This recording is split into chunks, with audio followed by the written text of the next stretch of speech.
have conservative values moved in one way or another? Have they? I mean, I would say that at all? My personal values probably haven't shifted very much, but my political values have shifted libertarian. I mean, so I used to be a proponent of criminalization of marijuana. I'm no longer. I've been in favor of what decriminalization changed that of pot. for you?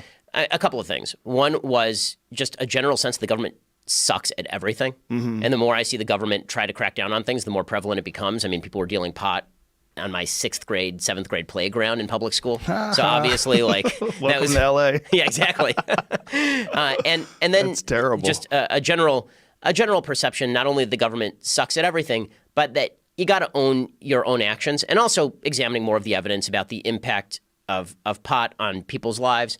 And you know, again, there's you ruining your own life through use of drugs, and then there's drugs that legitimately ruin other people's lives. Right? There are drugs that remove your ability to even reason or think. I think there are only 2 reasons to criminalize drugs in any fashion. One is if there are drugs like, for example, PCP that legitimately make you violent, and then you are going out and committing acts of violence against people.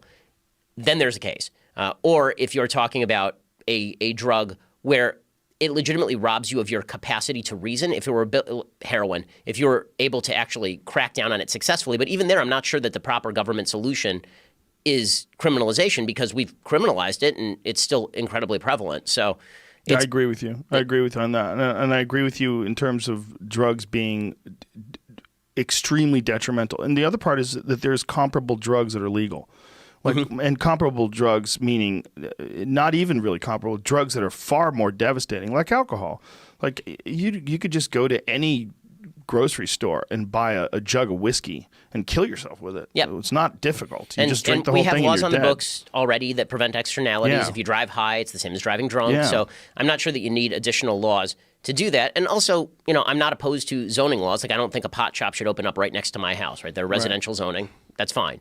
Same with liquor stores, though. Right. I don't want a liquor store right next to my house. This is correct. Yeah. Right. So I've become libertarian in some ways on that sort of stuff. The same thing is true, by the way, when it comes to the issue of same-sex marriage. So on a personal moral level, I'm opposed to same-sex marriage. I'm an Orthodox Jew, and I believe that a man and a woman were made for each other. When it comes to government involvement, I don't think that's anybody's business. I think a lot of things. I think adultery is bad, too. I don't think the government ought to be involved in adultery. I'm so strict, I don't think premarital sex is a good thing, right? I've been very vocal about this. I was a virgin until I was married. My wife was a virgin until she was married. I think that's a good thing.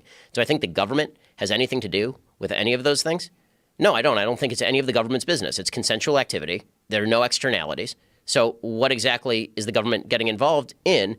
And when the government gets involved in stuff, then there are externalities, right? Once the government starts to cram down its vision on people, then you start to get unintended externalities. So, for example, with the legalization, my view on marriage is that the government should get completely out of the business. I don't think the government should be involved in straight marriage. I don't think it should be involved in gay marriage. I think the government should be out. I agree 100%. And the reason that I say that is because as a religious person, right, who believes in traditional marriage, I have two marriage certificates. I have the one from the state that I don't give 2 craps about. It's buried somewhere in my garage.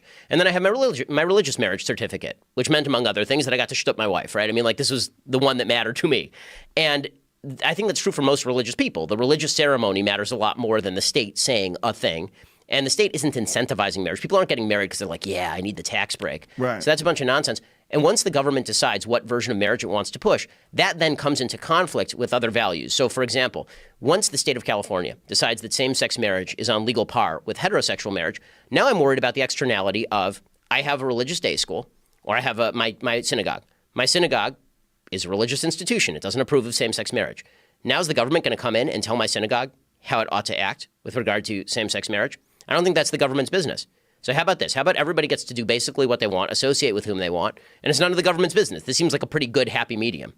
I'm so glad you talked about the 2 things that I want to talk to you about that I'm sure we disagree about. One of them being marijuana and the other one being gay people marrying each other. So let's start with the marijuana one. Do you think marijuana ruins people's lives? Is that one of your contentions? I think that it can, and I think in the same way alcohol can. Have you ever had can. any experience with marijuana? No, I'm just talking about the statistical overuse of marijuana among teenagers does have detrimental brain effects that have some long-term after effects. It's pretty proven, and that's one of the things that I'm glad you said that, because I wanted to cover that, but you were in the middle of a rant when we were joking around about 6th and 7th graders selling pot. don't smoke pot when you're young. You really should. It's not good for the development of your brain. Same thing with drinking. You know, I didn't smoke a lot of pot when I was a kid. I did it a handful of times until I was 30 years old. But I did drink a bunch of times when I was young and in high school. And it's terrible for brain development. Right. Especially before you're 25 and your frontal cortex hasn't even fully formed. Your frontal lobe is like this. It's a developing thing. And there was an article recently that I posted from BBC that was saying that you probably shouldn't be considered an adult until you're 30. Right. They're saying brain development doesn't even stop until you're 26 or 28. This is why when people are saying let's lower the voting age to 16, I'm like, what the fuck are you talking about? What in the world? When I was 16, I was a chimp. You know, I mean, really, I was a chimp in a high school. Now, when the problem that I have with many people's perceptions on marijuana is that it's based on ignorance, meaning no personal experience with it. You know, and listen, I'll admit I've no personal experience with marijuana, don't. so I know you don't. I'm not speaking. You probably from should get high. That's what I'm trying to say.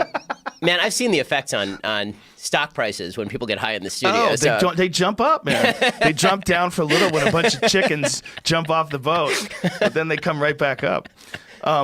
The marijuana thing is, in my opinion, it's another one of those things where people have this categorized box that they like to put marijuana users in. Like, this is the category: lazy, stoner, stupid, delusional. It's too widespread for that. I mean, there are people I know who are doctors who use marijuana. So, well, there's the jiu-jitsu community is a big one. There's a giant percentage of the jiu-jitsu community that does jiu-jitsu high.